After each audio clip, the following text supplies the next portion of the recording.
Sobre sucesiones y donaciones. Impuestos sobre sucesiones y donaciones. Vamos a ver en primer lugar qué grava el impuesto sobre sucesiones y donaciones. Pues grava tres hechos imponibles. El primero, las transmisiones mortis causa. En general, las sucesiones, las herencias o los legados. Mortis causa, herencias o legados. La diferencia entre una herencia y un legado es una diferencia jurídica. Un heredero es el que hereda título universal. De lo que hay, pues son dos herederos, cada uno el 50%. En cambio, el legatario es el que hereda título particular. Le lego en concreto a mi hija tal, la finca no sé qué. Pues es un legatario porque hereda algo en concreto. Los dos lo que reciben es una transmisión mortis causa. Tributan por el impuesto sobre sucesiones y donaciones. Bien, hemos dicho tres hechos imponibles. Transmisiones mortis causa, a través de un fallecimiento y una transmisión. La segunda es las transmisiones intervivos, en general las que todos conocemos por donaciones. Pero recordemos que las intervivos no solo incluyen las donaciones, incluyen algo más. Por ejemplo, una transmisión intervivos sería, alguien tiene una deuda conmigo y yo le digo, pues mira, no hace falta que me la pagues. Pues la condonación de deudas con ánimo de liberalidad no es más que una donación, ¿sí? Tengo un amigo al que le he dejado 10.000 euros. Y le digo, ¿sabes qué? No me lo pagues, ¿qué estoy haciendo? Una transmisión intervivos. ¿Debe tributar? Evidentemente que debe tributar. Bien, mortis causa, a través de un fallecimiento y una transmisión, intervivos. En el intervivos es imprescindible para que se devengue el impuesto las dos partes. Una donación no surte todos sus efectos si no hay un animus donante, es decir, el donante quiere dar, pero para que se perfeccione la donación es imprescindible que el que la recibe lo acepte, ¿sí? O sea, que el impuesto devengará cuando hay no solo la donación, sino la aceptación del donatario. Bien, hemos dicho tres hechos imponibles, mortis causa, intervivos, y el tercero es el cobro de cantidades de seguros de vida. Los seguros de vida, cuando el contratante y el beneficiario sean personas diferentes y haya fallecimiento, debe tributar por impuestos sobre sucesiones y donaciones, el tercer hecho imponible, que es el cobro de seguros de vida. Contratante y beneficiario son diferentes, porque si contratante y beneficiario son el mismo, esto tributa en renta. Contratante y beneficiario diferentes y además hay un fallecimiento. Pues estamos en el tercer hecho imponible del impuesto sobre sucesiones y donaciones, que es el cobro de cantidades de seguros de vida. ¿Quién debe tributar por este impuesto? ¿Quiénes son los sujetos pasivos del impuesto? Pues depende de cada uno de estos tres hechos imponibles. Si estamos en una transmisión mortis causa, el fallecido, que hemos dicho que en mortis causa es imprescindible un fallecimiento, el fallecido se le llama causante en este impuesto. ¿Quién debe tributar? No el causante, sino que el causaviente. El causaviente, el heredero o el legatario, el que recibe la herencia. Bien, primer hecho imponible, causaviente. ¿Quién debe tributar en el caso de intervivos? En general, las donaciones. Está el donante y el que recibe se le llama donatario. Pues en sucesiones y donaciones, hecho imponible intervivos, debe tributar el que recibe, el donatario, no el que da, sino el que recibe. El que da, hemos visto que tributa en renta, el que recibe en sucesiones y donaciones. Y el tercer hecho imponible, que es el cobro de cantidades de seguros de vida, pues este tercer hecho imponible, evidentemente hay un fallecimiento, pues el que tributará será el beneficiario que va a cobrar ese seguro de vida por causa del fallecimiento. Otro tema importante es cuándo se devenga ese impuesto, cuándo en todos los impuestos tienen un devengo y luego tienen un periodo impositivo, en algún caso, y un plazo para presentar la declaración, son cosas diferentes. ¿Cuál es el devengo de este impuesto? El devengo de este impuesto de cualquiera es el momento en el que se merita la obligación tributaria. El devengo del impuesto sobre sucesiones depende. Si estamos hablando de un mortis causa, un fallecimiento, el impuesto se devenga el día que aquella persona fallece. Si estamos hablando de un intervivos, el devengo, como acabamos de decir, es cuando hay tanto la donación como la aceptación. Por ejemplo, mi padre me decide regalar una finca y va al notario y me la regala. Claro, hemos dicho que ¿quién es el sujeto pasivo? Yo, que soy el que recibo la donación. ¿Cómo pueden hacer la obligación tributaria si yo ni lo sé que me lo han regalado? Pues en el caso de una donación nace la obligación tributaria y por lo tanto se devenga el impuesto cuando hay no solo la donación sino la aceptación por parte del donatario, del que recibe la herencia. Y en el caso del cobro de seguros de vida, se devenga, como hemos dicho, que en el caso del cobro de seguros de vida depende de una defunción, se devenga en el momento de la defunción. Bien, ese ha sido el devengo del impuesto. Ahora va a ser importante, este es un impuesto cedido a las comunidades autónomas, cedido absolutamente a las comunidades autónomas se quedan toda la recaudación de este impuesto, toda la recaudación, y tienen mucha competencia de legislación, mucha o cierta competencia de legislación, ahora con el esquema veremos qué competencia de legislación tienen.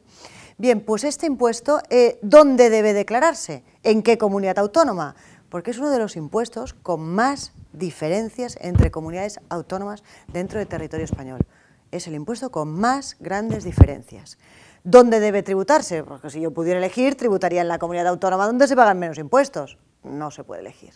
Si estamos hablando de mortis causa, fallecimiento, debe declararse y tributarse en la comunidad autónoma donde tenía su residencia el fallecido, donde vivía como residencia habitual el fallecido. Bien, pero este podría llevarnos a algunos cambios de residencia por motivos fiscales y ficticios. Supongamos que tengo un familiar enfermo y que hay alguna comunidad autónoma que el impuesto es prácticamente nulo. Pues ¿qué haría? A lo mejor enviar a ese familiar a que resida esa comunidad autónoma y así todos tributaríamos en aquella comunidad autónoma. Bueno, pues sí, yo tributaré en la comunidad autónoma donde tiene su residencia el fallecido, pero en la que como mínimo haya residido 5 años. No que haya residido un mes, sino que como mínimo haya residido 5 años. Tributaré en la comunidad autónoma de la residencia del fallecido, por todos los bienes que heredo, independientemente de dónde estén. Vamos al segundo hecho imponible. El segundo hecho imponible son las intervivos, que todos conocemos por donaciones. ¿Dónde se tributa? ¿En qué comunidad autónoma se tributa? Bien, pues aquí la regla es a la inversa. Se tributa en la comunidad autónoma donde tiene su residencia el donatario. El donatario es el que recibe la donación. Donde tiene su residencia el que recibe, ahí se tributará. Pero con una cautela. La ley me dice, en el caso en el que lo que te están dando es un bien inmueble, estamos hablando de intervivos, mortis causa no hay regla especial, mortis causa donde tiene su residencia el fallecido, el causante. En intervivos, tributo donde tiene su residencia el donatario, el que recibe, con una regla especial. Si lo que te están dando es un bien inmueble, se tributará en la comunidad autónoma donde esté situado ese bien inmueble. Pues mi padre y yo todos residimos en la misma comunidad autónoma, pero me está dando un inmueble que esté situado en la comunidad autónoma B, pues yo tributaré en la B, aunque los dos residamos en la A, porque es una donación. Y en el tercer hecho imponible que estábamos hablando, que es el cobro de seguros de vida, como la premisa es un fallecimiento, se tributará en donde tenga su residencia, donde haya tenido su residencia de los últimos 5 años, el fallecido, porque la premisa es un fallecimiento en el cobro de cantidades de seguros de vida. Bien, pues ya hemos visto quién es el sujeto pasivo, quién paga y dónde paga. Pues ahora vamos a ver por qué paga. Los dos hechos imponibles principales, que son las herencias y son las donaciones, los dos hechos imponibles principales, herencias y donaciones, vamos a empezar por las herencias, las mortis causa. Hacer un pequeño esquema de cómo se tributa por ellas, un pequeño esquema. Yo voy a tener que valorar a valor real, todos los bienes y derechos que reciba. Valor real, el impuesto sobre sucesiones únicamente me habla de valor real. Valor real, podríamos decir que se asemeja al valor de mercado, pero es el valor real, no el valor de mercado, O sea que este impuesto no me está especificando en concreto que has de declarar qué valor has de declarar de una finca o de unas acciones o de un fondo, sino que me está diciendo únicamente que todos los bienes deben valorarse a valor real. Bien, pues yo valoraré los bienes que estoy recibiendo por herencia en valor real.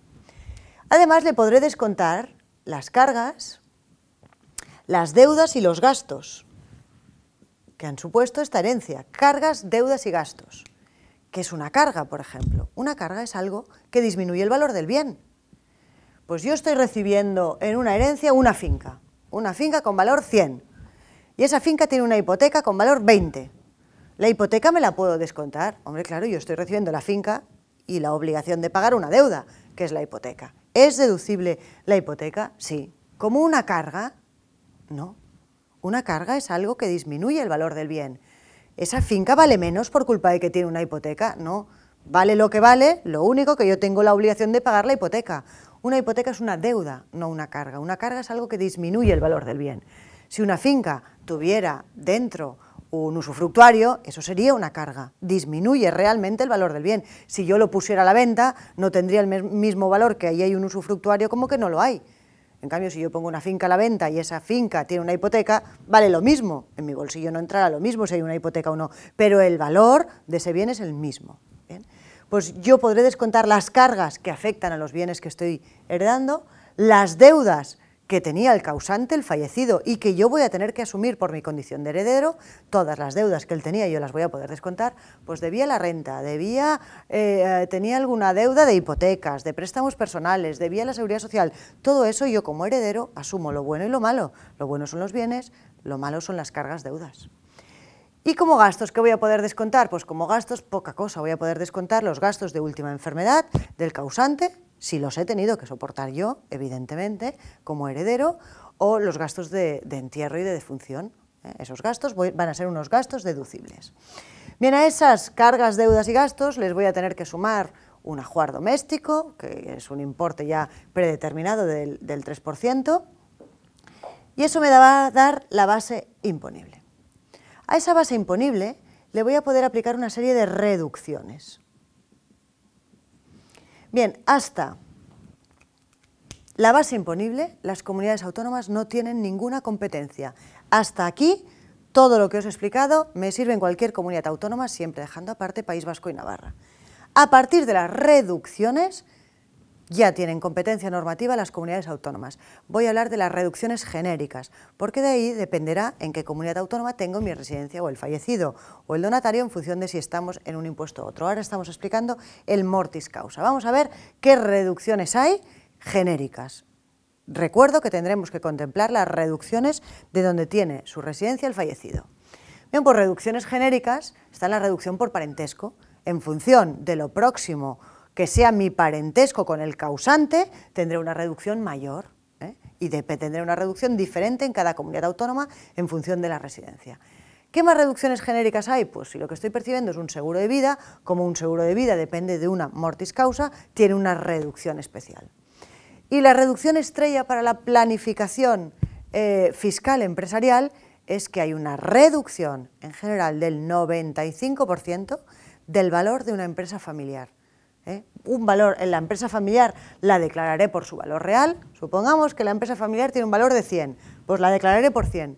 Pero si cumple los requisitos para ser empresa familiar, las empresas familiares vimos que pueden ser un empresario individual o pueden ser acciones o participaciones de una sociedad, los deberé valorar, ponerlos aquí por 100, y en general, si cumplen determinados requisitos, uno de los requisitos es conseguir previamente la exención en el impuesto patrimonio.